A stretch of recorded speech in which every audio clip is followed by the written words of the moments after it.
Welcome to the Memberships Mastermind podcast, the podcast that helps you create a profitable membership that serves you and your family. Hi, we're Paul and Melissa Pruitt, and we help online entrepreneurs build, launch, and grow their memberships. Each month, we host 2 live Memberships Mastermind Zoom calls where we coach and collaborate with other membership site owners all over the world. On each podcast episode, we bring you one question that the mastermind worked through. You'll get ideas and strategies that you can start implementing right away. So if you're ready to fill in the gaps in your business, decrease overwhelm, and finally get all the answers on your membership that you've been looking for, let's dive in. Welcome to the Memberships Mastermind podcast. Hello. I love when I can at least ask a question. I try to at least check in every once in a while, see how things are going. This is super beneficial to what I've been building. So I'm thankful. All right, let me get to my question. So my question is, I have a growing membership, which means I actually have people pulling out their card and paying me. Thank you, Jesus. And I'm wondering about the deliverables. So I currently have a smaller growing membership, like I said, and I deliver, live content, digital products that I'm already producing for a larger audience. And I really want to be able to deliver something to my members that is a bit special versus, something general that I'm already offering to the public. So once again, my question is, does anyone have any ideas on how I can customize what I'm already offering to the public for my members without overworking and burning out? Because I also want to be able to still have the creative energy to create these products, but I don't want to leave my members hanging, and just give them something general. So I hope that is a clear question. Yeah, I love that. I have one question, Keisha. Is your deliverables, are they physical products, digital, combination of both? It's definitely currently digital, moving into the physical in about a couple of weeks. I've been planning out some special merch for my members. But as far as giving them the digital products that I already offer, global in the ecosystem, I'm just trying to figure out the best way to, make it feel like, oh, she made this just for us, right? I love it. So does anybody have any insight or input where they've taken member content technically is similar to public content, but you deliver it or package it differently? Or are you going to jump in? Okay. So this is normal. And what I like, just for all of us, give yourself grace, because what you talk about inside of your membership, when your members really want that content, that means it's the perfect type of content to put out publicly that would bring the right people into your membership. Because what your members want is exactly the right things to put out publicly. Now, what we do is we have an agency that we work with that does graphic design work for us, like unlimited every month type thing.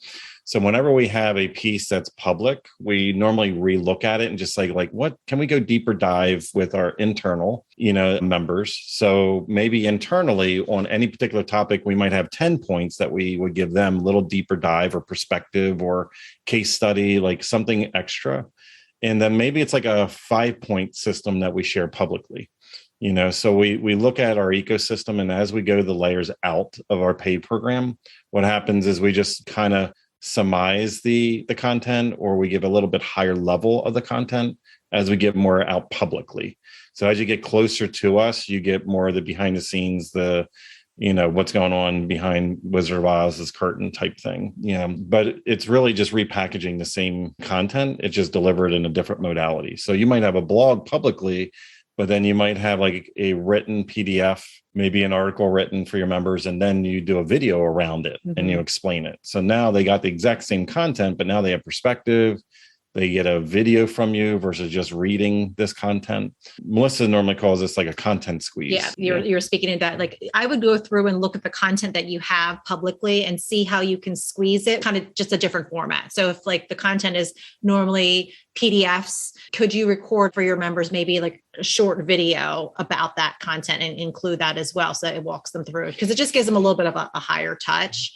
And then the other thing too for our members is that we brand things a little bit differently for them. So whenever, even though we might have a very similar piece of content, like Inner Circle, they have their own brand colors, their own brand feel. It's packaged differently, even though it might be the exact same PDF, but it's packaged a little bit differently, or maybe it might add a couple other extra little things to it, but just the packaging is slightly different. The branding, the way it's presented. Yeah.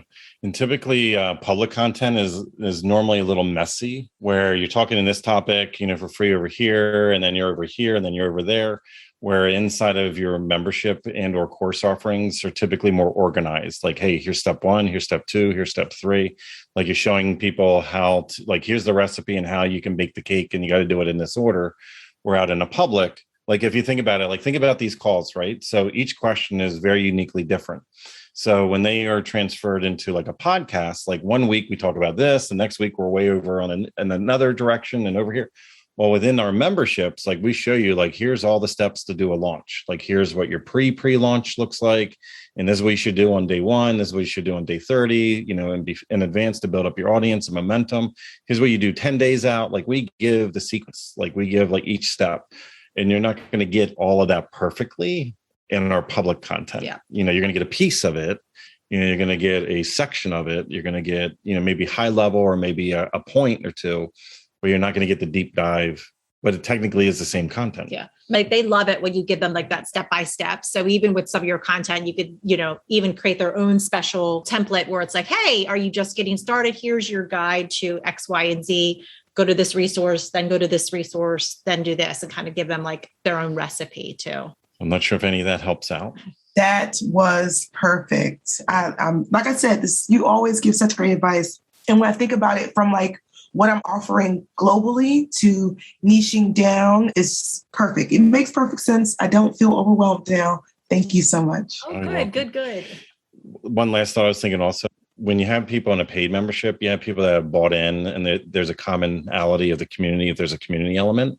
So everybody in there has skin in the game. So you don't even have to come up with new content. Yeah. Just the community supports one another a lot tighter. And then also sometimes, depending on how your membership's set up, the another piece of value, even though it's not new or different information, it's just the connectivity of them with you, that they're just a little closer. The analogy we always use is like a concert, is that there's the people that pay nothing and they're out in the parking lot, doing their little tailgating, and they can kind of sort of hear the music from afar, but they're there for free.